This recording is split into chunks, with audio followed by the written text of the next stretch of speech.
Hello students, बहुत बहुत स्वागत है आपका हमारे यूट्यूब चैनल में फिजिक्स कॉन्सेप्ट। और मैं हूं आपका दोस्त और आपका होस्ट आयुष श्रीवास्तव। और ये हमारा लेक्चर नंबर 2 है, या आप इसे कह सकते हैं डिफरेंशियल का पार्ट 2 है, जिसमें आज हम सीखेंगे और कॉन्सेप्ट जो हमारे इम्पोर्टेंट हैं। ठीक है, पिछले वीडियो लेक्चर में मैंने आपको चेन रूल वगैरह पढ़ाया है, तो जिसने नहीं देखा है वो देख लेना वहां पर जाके। तो आज हम पढ़ने वाले हैं एक फॉर्मूला और मैं लेकर आया हूँ आपके लिए। पहला ये है कि अगर a की पावर x दिया हो तो आपको क्या करना है। आपको कुछ नहीं करना, इसका डिफरेंशियल करना है। तो आपको क्या करना है, dy/dx लिखना है और फिर इसमें क्या करना है, a की पावर x ऐसा का ऐसे ही लिख देना है, फिर log e करके यहाँ पर a लिख देना है। ठीक है, इस तरीके से होगा, इस तरीके से हम करेंगे। तो देखो एक एग्जांपल ले लेते हैं। सपोज करो ये एग्जांपल है, हमें y इक्वल दिया हुआ है a की पावर x, e की पावर x दिया हुआ है। तो हम कैसे करेंगे, तो कुछ नहीं करना, dy/dx इक्वल d/dx a की सॉरी 10x दिया हुआ है हमें। सपोज करो 10x 10 की पावर x, तो हमें इसका डिफरेंशिएशन करना है। इस तरीके से लिखेंगे। फिर इसके बाद क्या करेंगे, इस फॉर्मूले के अकॉर्डिंग पुट करेंगे 10 की पावर x log e और 10। इस तरीके से हम कर सकते हैं। ठीक है, तो ये हमारा आ जाएगा। अब एक चीज और देख लो, अगर मैं आपसे पूछूं कि y इक्वल दिया हुआ है साइन x अपॉन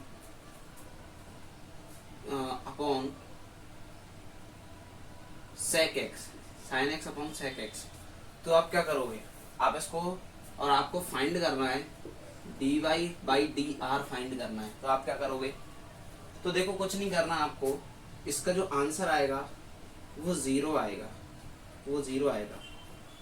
क्यों आएगा, क्योंकि देखो इसमें जो फंक्शन दिया हुआ है वो x है और हमें किसके विद रिस्पेक्ट करना है, r के विद रिस्पेक्ट। और r और x का कोई रिलेशन नहीं होता। तो r और x का जब कोई रिलेशन नहीं है तो इसके लिए r के लिए ये क्वांटिटी क्या है, sine x upon sec x क्या है, ये कांस्टेंट है।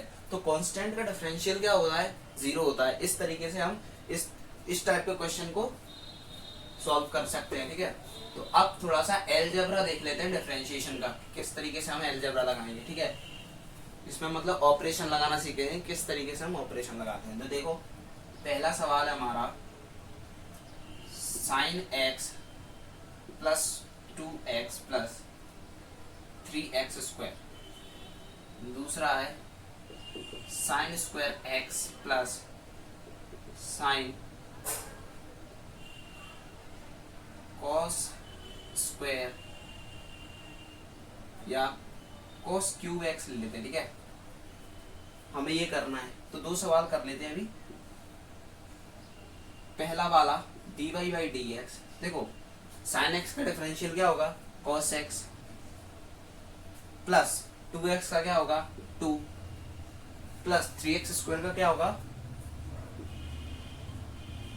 2 नीचे आ जाएगा तो 3 2 जा 6 x। ठीक है, एक पावर में से माइनस हो जाएगा। अब दूसरा वाला, ये तो पहला वाला था, दूसरा वाला कैसे करेंगे इस तरीके के सवाल को। देखो मैंने आपको क्या बताया है, जब भी आपको ऐसा दिया हो तो आपको क्या करना है, इसको x समझना है। ठीक है, x समझना है, x समझना है मतलब चेन रूल इसी में था, आपने चेन रूल पढ़ा था। तो x समझना है, तो आप इसको साइन x समझो। ठीक है, स्क्वायर में समझो। आपको क्या करना है, देखो साइन x को मैं ऐसे लिख सकता हूँ प्लस cos, इसको भी ऐसे लिख सकता हूँ। ठीक है, अब इसका dy/dx करो, इसको आप समझो x। अब x समझोगे तो ये क्या हो जाएगा, ये जो क्वांटिटी अगर x है तो ये ऊपर स्क्वायर लगाए, अगर ये भी क्वांटिटी x है तो ये क्या है क्यूब। तो देखो स्क्वायर 2 की पावर नीचे आएगी और एक माइनस हो जाएगा, तो मतलब x नहीं था इधर, तो ये क्या हो जाएगा 2 साइन x। अब x समझाता है नहीं है, तो हम मल्टीप्लाई में क्या कर देंगे, इसका डिफरेंशिएशन। तो साइन x का डिफरेंशिएशन कर देंगे, उसी तरीके से इसको करेंगे। ये क्या है, cos x का क्यूब। तो cos x का क्यूब, इसको क्या समझेंगे अपन, पूरा x समझेंगे। तो x क्यूब का डिफरेंशियल क्या होता है, 3x स्क्वायर। ठीक है, 3x स्क्वायर। हम क्या करेंगे, 3x स्क्वायर है ना, हम इसको क्या करेंगे, cos x, cos x क्या हो जाएगा, इसका डिफरेंशियल, ठीक है, इसका डिफरेंशियल क्या हो जाएगा ये, या एक काम करो आप एक, हाँ देखो इसका डिफरेंशियल क्या हो जाएगा ये, चलो ठीक है, cos क्यूब एक्स, या इसको ऐसे लिखा था ना इस तरीके से। अब देखना 2 sin x, 2 sin x, sin x का क्या होगा cos x प्लस 3, ये x है ना तो ये क्या होगा 3 cos स्क्वायर x होगा, 3 cos स्क्वायर x, लेकिन था नहीं तो हम क्या करेंगे, अंदर क्या है cos x, इसका डिफरेंशिएशन एक और बार करेंगे तो प्लस cos स्क्वायर x, और यहाँ पर मल्टीप्लाई में क्या आ जाएगा साइन, माइनस का साइन x, तो इसका डिफरेंशिएशन होगा 2 sin x cos x plus minus plus minus, तो 3 minus 3 cos square x sin x, ये इसका आंसर होगा। और ये एक फॉर्मूला होता है, इसको भी आप याद कर लो, ट्रिग्नोमेट्री में आपको पढ़ने मिलेगा, 2 sin x cos x equal क्या होगा sin 2x, ठीक है, ये sin 2 थीटा का फॉर्मूला होता है, थीटा की जगह x है तो sin 2x लिख देंगे, ठीक है, ये एक टाइप का फॉर्मूला होता है, इसको अभी आप याद कर लो, शायद आपके कहीं काम आ जाए, शायद क्या आने वाला है फिजिक्स में, ठीक है, ये भी काम आएगा। मैं आपको एक लेक्चर और बनाऊंगा जिसमें आपको ट्रिग्नोमेट्री के फॉर्मूले लिखाऊंगा, ठीक है, ये हो गया। अब हम पढ़ने जा रहे हैं एप्लीकेशन ऑफ डेरिवेटिव, अब हम पढ़ने वाले हैं एप्लीकेशन ऑफ डेरिवेटिव, इसको बहुत से लोग एओडी भी बोलते हैं शॉर्ट फॉर्म में, ठीक है।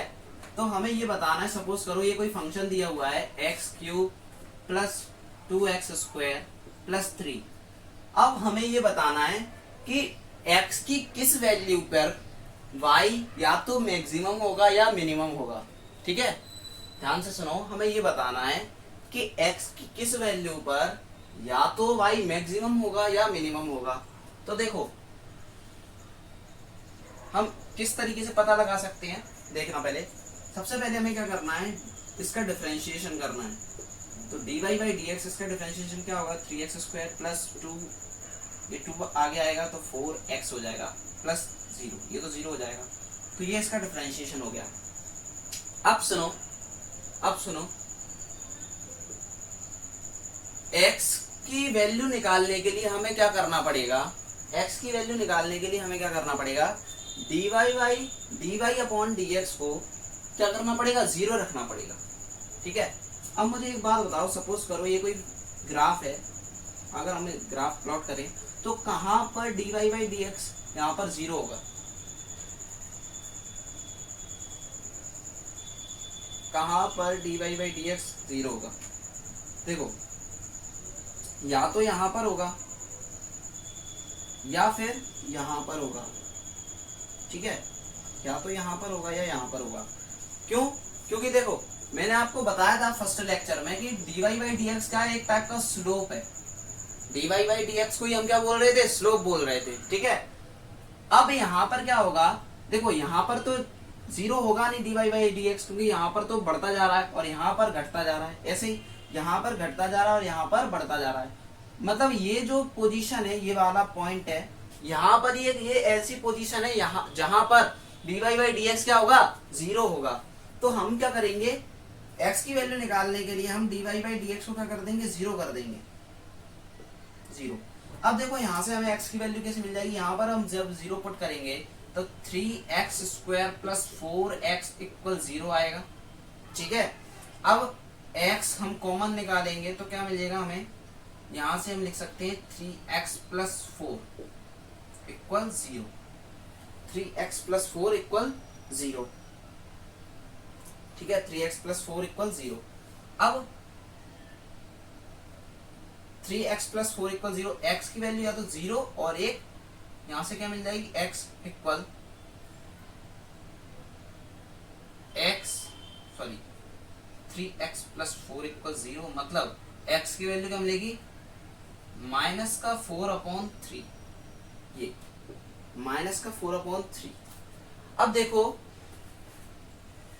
देखो ये पता चला है हमें यहाँ से कि जो x इक्वल 0 है, यहाँ पर x इक्वल 0 है, x की वैल्यू मिल गई, एक तो ये मिली x इक्वल 0 और y इक्वल -4/3।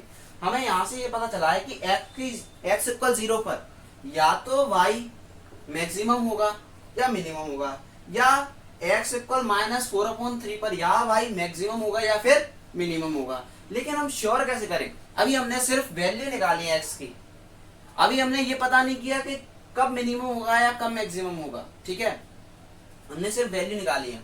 तो मैक्सिमम मिनिमम पता करने के लिए हम क्या करेंगे, ये कैसे पता करें कि मतलब कब मैक्सिमम होगा कब मिनिमम होगा? तो हमें क्या करना पड़ेगा, dy/dx का एक और बार डिफरेंशिएशन करना पड़ेगा। dy/dx का एक और बार हमें डिफरेंशिएशन करना पड़ेगा, और डिफरेंशिएशन करते ही अगर x की वैल्यू, डिफरेंशिएशन करते ही अगर इसकी वैल्यू या तो पॉजिटिव आए, समझ रहे, देखो या तो पॉजिटिव आए, पॉजिटिव आने पर देखो एक बार फिर से चलते हैं ऐसे ही, मतलब कॉन्सेप्ट समझते हुए हमें सबसे पहले क्या करना है, इसका डिफरेंशिएशन करना है। तो देखो डिफरेंशिएशन करेंगे हम तो क्या आएगा हमारे पास 3x² + 4x, इसका डिफरेंशिएशन करेंगे, यहाँ पर लिखेंगे d2y/dx², इसका डिफरेंशिएशन क्या होगा 6x + 4, ये इसका डिफरेंशिएशन होगा। अब हम क्या करेंगे, हमें ये पता करना है कि किस जगह y मैक्सिमम होगा और किस जगह y मिनिमम होगा। तो इसे पता करने के लिए हम क्या करेंगे, x की ये दोनों वैल्यू रखेंगे। अगर d2y/dx² की वैल्यू पॉजिटिव आती है तो ये क्या है, मिनिमम है, और अगर d2y/dx² की वैल्यू नेगेटिव आती है तो ये क्या है, मैक्सिमम है। ठीक है, इस तरीके से हमें पता चल जाएगा। अगर d2y/dx² की वैल्यू पॉजिटिव आए तो मिनिमम है, अगर d2y/dx² की वैल्यू अगर नेगेटिव आए तो हम कहेंगे इसे कि y का क्या है, मैक्सिमम। ठीक है, तो यहाँ पर हम चेक कर लेते हैं, d2y/dx² x इक्वल 0 पर चेक करते हैं, x इक्वल 0 पर चेक करेंगे तो यहाँ पर x इक्वल 0 लिखेंगे +4, क्या आ गया 4, पॉजिटिव आई। तो यहाँ पर क्या है, y इक्वल x की वैल्यू 4 पर क्या है, y क्या है, मैक्सिमम है, मिनिमम है सॉरी, पॉजिटिव आए तो क्या है, मिनिमम। हाँ, मतलब हम कह सकते हैं कि अगर x इक्वल 0 होगा तो y क्या रहेगा, मैक्सिमम मिनिमम रहेगा। क्यों? क्योंकि इस पर क्या आ रही है, d2y/dx² की वैल्यू क्या आ रही है, इधर पॉजिटिव आ रही है। अब हमें मैक्सिमम चेक करना है तो हम क्या करेंगे, अब हम ये वाली वैल्यू पुट करके देखेंगे, इसमें ये वाली वैल्यू पुट करके देखेंगे, डिफरेंशिएशन तो हो गया, क्या आ गया 6x + 4, x की जगह अब हम क्या रखेंगे, x की जगह हम रखेंगे ये वाली वैल्यू x की, 6 × -4/3 + 4, तो देखो क्या आएगा कि यहाँ से कट जाएगा कितनी बार, 2 बार, और यहाँ बचेगा -4 × 2 = 8 + 4, क्या आ गया -4। मतलब इस जगह y कैसा है, मैक्सिमम है, इस जगह y कैसा है, मैक्सिमम है, और यहाँ कैसा है, मिनिमम है, मैक्सिमम। इस तरीके से हम पता कर सकते हैं कि किस जगह y मैक्सिमम रहेगा, x की किस वैल्यू पर y मैक्सिमम रहेगा और किस वैल्यू पर y मिनिमम रहेगा। एक बार फिर से समझ लो, अगर हमें कोई कॉन्सेप्ट दिया हुआ है, सॉरी कोई फंक्शन दिया हुआ है x³ + 2x² + 3 इस टाइप का, तो हम क्या करेंगे, अगर हमें ये पता करना है कि x की किस वैल्यू पर y मैक्सिमम होगा या मिनिमम होगा, तो हम क्या करेंगे, सबसे पहले उसका डिफरेंशिएशन करेंगे एक बार, और फिर x की वैल्यू निकालेंगे किस तरीके से, dy/dx को 0 रखकर, इसको 0 रखकर हमें x की वैल्यू मिलेगी, 2 वैल्यू मिल सकती है, 1 वैल्यू मिल सकती है, कोई भी, ठीक है, अलग अलग केस होते हैं, यहाँ पर 2 वैल्यू मिली है, ठीक है। और फिर अब ये 2 वैल्यू मिल गई, अब ये हमने ये पता नहीं लगाया अभी कि किस वैल्यू पर क्या मिलेगा, y मैक्सिमम होगा या मिनिमम। हम कह सकते हैं कि x इक्वल 0 पर या तो y मैक्सिमम होगा या y मिनिमम होगा, या फिर x इक्वल -4/3 पर या तो y मैक्सिमम होगा या मिनिमम होगा। लेकिन अब अगर हमें चेक करना है तो हम क्या करेंगे, एक और बार dy/dx को डिफरेंशिएट करेंगे। डिफरेंशिएट करने पर हमारे पास जो टर्म आएगी उसमें हम दोनों वैल्यू को रखकर देखेंगे। अगर हमारे पास वैल्यू d2y/dx² की वैल्यू अगर नेगेटिव आती है तो क्या है, वो मैक्सिमम है, y मैक्सिमम है उस वैल्यू पर। अगर पॉजिटिव आए d2y/dx² की वैल्यू तो वो क्या है, मिनिमम है। इस तरीके से हम चेक कर सकते हैं, यही था एप्लीकेशन ऑफ डेरिवेटिव का यूज। ठीक है, तो मिलते हैं अगले वीडियो लेक्चर में, तब तक के लिए खुश रहिए, स्वस्थ रहिए, मस्त रहिए और पढ़ाई करते रहिए। Thank you so much.